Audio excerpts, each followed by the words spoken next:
Hi hello friends, welcome back to tasty food இது Diya channel. நம்ம cake bake பண்ணும்போது சரியான ரெசிபியை தான் யூஸ் பண்ணியிருப்போம். பட் கேக் பேக் ஆகி வந்ததுக்கப்புறம் தான் தெரியும் நம்மளுக்கு கேக் வந்து கம்ப்ளீட்டாக ஃபெயில் ஆயிடுச்சு அப்படின்ட்டு.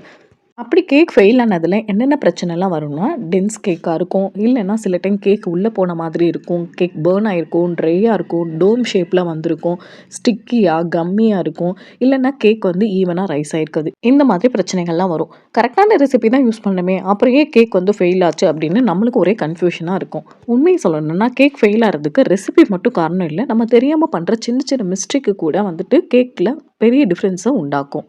அதனால தான் ஒரே ரெசிபியை பண்ணுற 2 பேரில் ஒருத்தருக்கு கேக் நல்லா சூப்பராக ஸ்பான்ச்சியாக வருது, இன்னொருத்தருக்கு கம்ப்ளீட்டாக கேக் ஃபெயில் ஆகிடுது. அப்படின்னா நம்ம தெரியாமல் பண்ணுற அந்த சின்ன சின்ன மிஸ்டேக்ஸ்லாம் என்ன, ஏன் கேக் வந்து ஃபெயில் ஆகுது அப்படிங்கிறது இந்த வீடியோவில் கம்ப்ளீட்டாக பார்க்க போகிறோம். இந்த வீடியோவில் கேக் ஃபெயில் ஆகிறதுக்கான ரீசன்ஸும் அதோட சொல்யூஷனையும் ரொம்ப டீட்டெயிலாக பார்க்க போகிறோம். ஸோ வீடியோவை ஸ்கிப் பண்ணாமல் கடைசி வரை பாருங்கள். ஃபர்ஸ்ட்டு நம்ம பார்க்க போகிற கேக் வந்து டென்ஸ் கேக் இல்லைன்னா ஹெவி கேக்கு. இது ஏன் டென்ஸ் கேக் அப்படின்னு சொல்கிறாங்கன்னா, இந்த கேக் வந்து சாஃப்டாகவும் இருக்காது, ஃப்ளஃபியாகவும் இருக்காது, ஸ்பான்ச்சியாகவும் இருக்காது. ஹெவியாக இருக்கும், காம்பேக்டாக இருக்கும், கட் பண்ணும்போது கஷ்டமாக இருக்கிற மாதிரி இருக்கும், வாயில் வச்சோடனே வந்துட்டு நம்மளுக்கு ரொம்ப கடினமாக இருக்கிற மாதிரி இருக்கும். இதுதான் டென்ஸ் கேக்குன்னு சொல்கிறாங்க.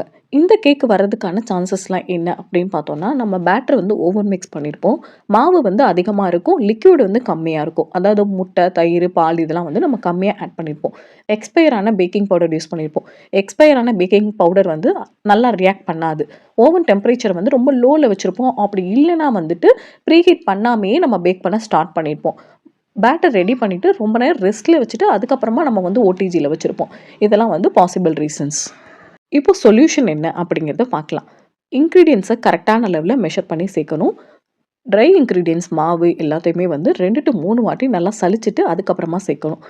ட்ரை இன்க்ரீடியன்ஸையும் வெட் இன்க்ரீடியன்ஸையும் மிக்ஸ் பண்ணும்போது ட்ரை இன்க்ரீடியன்ஸை சேர்த்ததுக்கு அப்புறமா நம்ம ஸ்பேச்சுலாவோ இல்லை பீட்டரோ வச்சு நல்லா வந்து மிக்ஸ் ஆகணுங்கிறதுக்காக ரொம்ப மிக்ஸ் பண்ணிடக்கூடாது. ரொம்ப ஜென்டிலாக கட் அண்ட் ஃபோல்டு மெத்தட்லேருந்து தான் வந்துட்டு மிக்ஸ் பண்ணணும். ஜஸ்ட் அந்த மாவு வந்து தெரியாத அளவுக்கு மிக்ஸ் பண்ணால் மட்டும் போதும். ஃப்ரெஷ்ஷான பேக்கிங் பவுடர் யூஸ் பண்ணணும். மிக்ஸ் பண்ணதுக்கப்புறம் உடனே ஓடிஜியில் வைக்கிற மாதிரி பார்த்துக்கணும். ரெஸ்ட்டில் விடக்கூடாது. ஓவனை கரெக்டாக ப்ரீஹீட் பண்ணிவிட்டு கரெக்டான டெம்பரேச்சரில் வந்து பேக் பண்ணி எடுக்கணும். இதெல்லாம் ஃபாலோ பண்ணாலே நம்மளுக்கு வந்துட்டு சாஃப்ட் அண்ட் ஸ்பான்ச்சியாக கேக் கிடச்சிடும். நெக்ஸ்ட் கேக் வந்து சன்கன் கேக். இந்த கேக் வந்து உள்ள குழி மாதிரி போன மாதிரி இருக்கும். ஓடிஜியில் இருக்கும்போது நல்லாவே ரைஸ் ஆகி வரும். பேக் ஆகி முடிச்சதுக்கப்புறம் பார்த்தோன்னா கொலாப்ஸ் ஆகி உள்ள குழி மாதிரி ஆகிடும். இது எதனால் நடக்குது அப்படின்னு பார்த்தோன்னா, அண்டர் பேக்கிங்னால. செகண்ட் வந்து ஓடிஜியோட டோரை வந்து டைம் முடியறதுக்கு முன்னாடியே அடிக்கடி ஓப்பன் பண்ணி கேக் பேக் ஆயிடுச்சான்னு பார்க்கறனால. அது மட்டும் இல்லாமல் பேக்கிங் பவுடர், பேக்கிங் சோடாலாம் அளவுக்கு அதிகமாக யூஸ் பண்ணுறதுனால. பேட்டர் வந்து ரிப்பன் கன்சிஸ்டன்சியில் இல்லாமல் லிக்யூட் கன்சிஸ்டன்சியில் இருக்கிறனால. இது எதனாலனா நம்ம தயிரோ பாலோ அதிகமாக சேர்த்திருப்போம் அதில். அது மட்டும் இல்லாமல் கரெக்டான டெம்பரேச்சரை ஃபாலோ பண்ணி பேக் பண்ணாதனால. இதோட சொல்யூஷன் என்ன அப்படின்னு சொல்லி பார்க்கலாம். பேக்கிங் சோடா, பேக்கிங் பவுடர் இதெல்லாமே அக்யூரேட்டாக ரெசிபியில் என்ன சொல்லியிருக்காங்களோ அந்த அளவுக்கு போடணும். முட்டை, பால், தயிர் இதெல்லாமே ரெசிபியில் எந்த லெவலில் சொல்லியிருக்காங்களோ அதே லெவலில் போடணும். பேட்டர் வந்துட்டு ரிப்பன் கன்சிஸ்டன்சியில் இருக்கணும், லிக்யூடாக இருக்கக்கூடாது. ஓவனை ப்ரீஹீட் பண்ணிட்டு தான் பேக் பண்ணவே ஸ்டார்ட் பண்ணணும். பேக் பண்ண ஸ்டார்ட் பண்ணதுக்கு அப்புறமா ஃபஸ்ட்டு 25 to 30 மினிட்ஸ் வந்துட்டு ஓவனை டிஸ்டர்ப் பண்ணவே கூடாது. 30 மினிட்ஸ்க்கு அப்புறம் கேக் பேக் ஆகிருக்கான்னு செக் பண்ணுறதுக்கு ஒரு ஸ்கீவர் வச்சு சென்டரில் குத்துறோம்னா நம்மளுக்கு க்ளீனாக வந்துருச்சுன்னா கேக் வந்து நல்லா பேக் ஆகிருக்குன்னு அர்த்தம். கரெக்டான டெம்பரேச்சர் வச்சு பேக் பண்ணணும். இந்த ஸ்டெப்ஸ் எல்லாம் ஃபாலோ பண்ணாலே கேக் உள்ளே போகிறது நம்ம தடுக்க முடியும். அடுத்த கேக் வந்து கிராக்டு கேக். கிராக்டு கேக் அப்படிங்கிறது வந்து மேலே வெடிச்ச மாதிரி இருக்கும். இந்த கேக் வந்து வர்றதுக்கான ரீசன் என்ன அப்படின்னு சொல்லி பார்த்தோம்னா, ஓவனோட டெம்பரேச்சரை வந்து அதிகமாக வச்சுருப்போம். பேட்டர் வந்து ரிப்பன் கன்சிஸ்டன்சி இல்லாமல் ரொம்ப திக்காக இருக்கும். நம்ம பேட்டருக்கு ஏற்ற அளவுக்கு கேக் டின் சைஸ் இல்லாமல் ரொம்ப சின்ன சைஸை நம்ம சூஸ் பண்ணியிருப்போம். அது மட்டும் இல்லாமல் கேக் டின்னை வந்து மேலே டாப் ராடுக்கு பக்கத்தில் இருக்க ரேக்கில் வச்சுருப்போம். அதனால் அதிகமாக ஹீட் ஆகி மேலே வந்து கிராக் வருது. இதுக்கான சொல்யூஷன் என்ன அப்படின்னு சொல்லி பார்த்தோம்னா, கரெக்டான டெம்பரேச்சர் யூஸ் பண்ணணும். அதிகமான டெம்பரேச்சர் வச்சு கேக் பேக் பண்ணக்கூடாது. பேட்டரோட அளவுக்கு ஏற்ற மாதிரி டின்னை சூஸ் பண்ணணும். எப்பயுமே டின் சூஸ் பண்ணும்போது டின்னோட 3/4 அளவுக்கு நம்ம வந்துட்டு பேட்டரை வந்து போர் பண்ணணும். அதுக்கு அதிகமாக போர் பண்ணோம் அப்படின்னா நம்மளுக்கு வந்துட்டு இடம் பத்தாமல் மேலே வந்து கிராக் வர மாதிரி தான் இருக்கும். அடுத்ததாக பேக் பண்ணும்போது மிடில் ரேக்கில் வச்சு பேக் பண்ணணும். பேட்டரோட கன்சிஸ்டன்சி ரொம்பவே முக்கியம். கண்டிப்பாக ரிப்பன் கன்சிஸ்டன்சியில் இருக்கணும். இதெல்லாம் ஃபாலோ பண்ணாலே நம்மளுக்கு வந்து சாஃப்ட் அண்ட் ஸ்பான்ச்சியான கேக் கிடைச்சிடும். இந்த கிராக்டு கேக்குக்கு மெயினான மிஸ்டேக் என்ன அப்படின்னு சொன்னால், டெம்பரேச்சரை அதிகமாக வைக்கிறதுனால தான். ஸோ இந்த மிஸ்டேக்ஸ்லாம் இல்லாமல் நம்ம பண்ணாலே நம்ம கிராக்டு கேக்கை வந்து அவாய்ட் பண்ணிடலாம். நெக்ஸ்ட் கேக் வந்து ட்ரை கேக்கு. இந்த கேக் வந்து ட்ரையாகவும் க்ரம்ப்ளியாகவும் இருக்கும். க்ரம்ப்ளினா நம்ம கட் பண்ணும்போது அந்த பீசஸ்லாம் உடஞ்சு உடஞ்சு தூள் தூளாக ஆகும். இதைத்தான் ட்ரை கேக்குன்னு சொல்லுவாங்க. இதுக்கான ரீசன்ஸ்லாம் என்னன்னு பார்க்கலாம். ஓவர் பேக் பண்ணுறது, அதுக்கப்புறம் மாவு அதிகமாக சேர்த்துறது, ஆயில் பட்டர் இதெல்லாம் வந்து கம்மியான குவான்டிட்டியில் சேர்க்கறது, ஓவனோட டெம்பரேச்சர் வந்து ரொம்ப அதிகமாக இருக்கிறது. இந்த மாதிரி ட்ரை கேக் வராமல் எப்படி அவாய்ட் பண்ணலாங்கிறது இப்போ பார்க்கலாம். கேக் பேக்கிங் டைம் வந்து 35 to 45 மினிட்ஸ் வச்சுருக்கோம் அப்படின்னா 45 மினிட்ஸ் வரைக்கும் வெயிட் பண்ணாமல் ஒரு 5 மினிட்ஸ் பிஃபோரே வந்துட்டு ஸ்கீவர் வச்சு செக் பண்ணி பார்க்கணும். நல்லா கேக் பேக் ஆயிடுச்சு க்ளீனாக வருதுன்னா நம்ம வந்துட்டு ஆஃப் பண்ணிடலாம். நெக்ஸ்ட்டு வந்து ஃப்ளார் வந்து கரெக்டான அளவில் தான் யூஸ் பண்ணணும். நம்ம ரெசிபியில் சொல்லியிருக்கிறத விட அதிகமான அளவு மாவு சேர்த்தோன்னா நம்மளுக்கு இந்த மாதிரி கட் பண்ணும்போது தூள் தூளாக தான் ஆகும். அடுத்ததா கேக் வந்து மாய்ஸ்டாக வரதுக்கு ஆயில் பட்டர் எல்லாமே கரெக்டான குவான்டிட்டியில் ஆட் பண்ணணும். ஆயில் பட்டர் இந்த ரெண்டுமே கேக்கை மாய்ஸ்டாக வச்சுக்கிறதுக்கு ரொம்பவே முக்கியம். கேக்குக்கு நம்ம ஆயில் கம்மியாக யூஸ் பண்ணோம் அப்படின்னா நம்மளுக்கு கண்டிப்பாக ட்ரை கேக் தான் கிடைக்கும். நிறைய ஆயில் யூஸ் பண்ணோன்னா நம்மளுக்கு ஒரு மாதிரி பிசு பிசுன்னு கிடைக்கும். ஸோ ஆயில் அண்ட் பட்டர் இது ரெண்டுமே கரெக்டான லெவலில் யூஸ் பண்ணும்போது தான் நம்மளால் சாஃப்ட் அண்ட் மாய்ஸ்டான கேக்கை அச்சீவ் பண்ண முடியும். நெக்ஸ்ட் கேக் வந்து ஸ்டிக்கி கேக்கு. இந்த கேக் வந்துட்டு கேக் பேக் ஆனதுக்கப்புறம் பார்த்தோன்னா நம்மளுக்கு வந்துட்டு ஒரு வெட்டாக ஸ்டிக்கியாக இருக்கும். அது மாதிரி பேனில் வந்துட்டு ஒட்டின மாதிரி இருக்கும். இது எதனாலலாம் நடக்குது அப்படின்னு பார்த்தோன்னா அண்டர் பேக்கிங்னால, கரெக்டாக பேக் பண்ணி எடுக்காதனால, அதிகமான சுகரு அதிகமான லிக்யூடு சேர்த்தனால, கேக் வந்து ஹாட்டாக இருக்கும் போதே கட் பண்ணனால.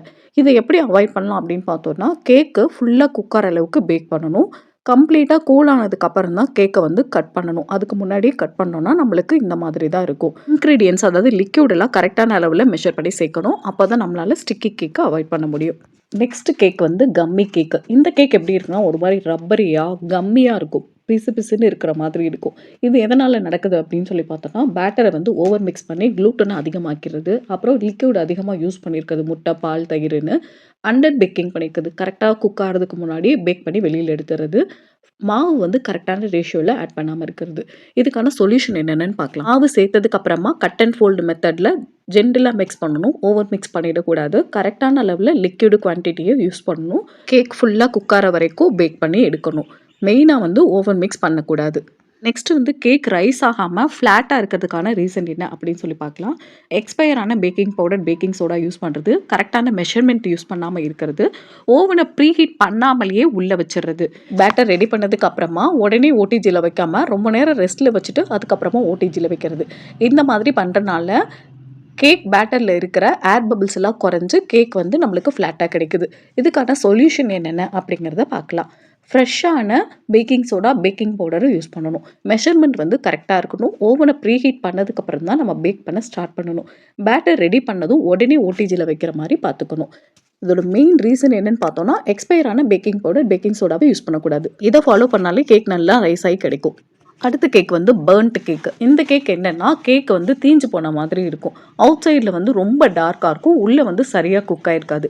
இதுக்கான ரீசன்ஸ் என்ன அப்படின்னு சொல்லி பார்த்தோம்னா ஓவனோட டெம்பரேச்சர் ரொம்ப அதிகமாக இருக்கிறது, அதே மாதிரி ரொம்ப நேரம் வந்து பேக் பண்ணுறது, கரெக்டான ரேக்கில் வைக்காம மிடில் ரேக்கில் வைக்காமல் டாப் ரேக்கில் வைக்கிறது, இதெல்லாம் தான் இதோட ரீசன். இதோட சொல்யூஷன் என்னன்னு பார்த்தோம்னா ஓவனோட டெம்பரேச்சரை வந்து கரெக்டான டெம்பரேச்சர் வச்சு பேக் பண்ணணும், மிடில் ரேக்கில் வச்சு பேக் பண்ணணும், லைட் கலர் பேன் யூஸ் பண்ணணும், டார்க் கலர் பேன் யூஸ் பண்ணக்கூடாது. அதுக்கப்புறம் வந்துட்டு மேலே வந்து சீக்கிரமாக ப்ரௌன் ஆகுது அப்படின்னா ஒரு ஃபாயில் பேப்பர் வச்சு கவர் பண்ணிவிட்டு பேக் பண்ணணும். இதெல்லாம் பண்ணாலே நம்மளால் வந்துட்டு பர்ன் கேக்கை அவாய்ட் பண்ண முடியும். நெக்ஸ்ட்டு வந்து அன்ஈவன் கேக் இல்லைன்னா டோம்டு கேக்கு. இந்த கேக் எப்படி இருக்கும் அப்படின்னு சொல்லி பார்த்தா ஒரு சைடு நல்லா ரைஸ் ஆகி ஒரு ஹை டோம் ஷேப்பில் இருக்கும். அதான் வந்துட்டு டோம்டு கேக்கு. இதோட ரீசன் என்னன்னு பார்த்தோம்னா பேட்டரை வந்து நம்ம பேனில் சேர்த்ததுக்கப்புறமா அதை ஈவனாக ஸ்ப்ரெட் பண்ணி விடாமல் இருக்கிறது, அதுக்கப்புறம் பேனில் வந்துட்டு அளவுக்கு அதிகமாக பாதி இல்லைன்னா முக்கால்வாசி தான் பேனில் வந்து நம்ம பேட்டர் சேர்க்கணும். அதுக்கு அதிகமாக சேர்த்தோம்னா நம்மளுக்கு இந்த மாதிரி தான் கிடைக்கும். அடுத்து ஓவன் ரொம்ப ஹாட்டாக இருக்குது, அதே மாதிரி ஓவன் ஹீட்டிங் வந்துட்டு ஈவனாக இல்லாமல் அன்ஈவனாக இருக்கிறது. சொல்யூஷன் என்னன்னு பார்த்தோம்னா பேனில் வந்து பேட்டர் சேர்த்தனதுக்கப்புறம் ஈவனாக வந்து ஸ்ப்ரெட் பண்ணி விடணும், மிடில் ரேக்கில் வச்சு பேக் பண்ணணும். பேனில் வந்து பேட்டர் சேர்த்துறது வந்து ஹாஃப்லேருந்து முக்கால்வாசி அளவு தான் சேர்க்கணும். அதுக்கப்புறமா பேனை வந்து 2 to 3 வாட்டி டேப் பண்ணிக்கணும். உங்கள் ஓவன் வந்து அன்ஈவனாக ஹீட் ஆகுது அப்படின்னா பேக்கிங் முடியறதுக்கு கொஞ்சம் நேரத்துக்கு முன்னாடி பேனை ரொட்டேட் பண்ணி பேக் பண்ணணும். கேக் டின்னை உள்ளே வைக்கிறதுக்கு முன்னாடி 2 to 3 டைம்ஸ் வந்து டேப் பண்ணி லெவல் பண்ணிட்டு தான் ஓடிஜியில் வைக்கணும். இந்த டிப்ஸ் எல்லாம் ஃபாலோ பண்ணி நீங்கள் கேக் பண்ணாலே போதும், எந்த ஒரு மிஸ்டேக் இல்லாமல் சாஃப்ட் அண்ட் ஸ்பான்ச்சியான கேக்கை உங்களாலையும் பண்ண முடியும். இந்த வீடியோ கண்டிப்பாக உங்களுக்கு பிடிச்சிருக்கு நம்புகிறேன். இந்த வீடியோ பிடிச்சிருந்ததுன்னா டேஸ்டி ஃபுட் வித் வித்யா சேனலை சப்ஸ்கிரைப் பண்ணுங்கள், லைக் பண்ணுங்கள், உங்கள் ஃப்ரெண்ட்ஸ் அண்ட் ஃபேமிலியோட இந்த வீடியோவை ஷேர் பண்ணுங்கள். இந்த வீடியோவில் கவர் பண்ணியிருக்கிறத தவிர வேறு ஏதாவது பேக்கிங்கில் உங்களுக்கு டவுட் இருந்தாலும் கமெண்ட்டில் ஷேர் பண்ணுங்கள். என்னால் முடிஞ்ச அளவுக்கு கிளியர் பண்ண ட்ரை பண்ணுறேன். தேங்க்யூ ஃபார் வாட்சிங். Bye bye.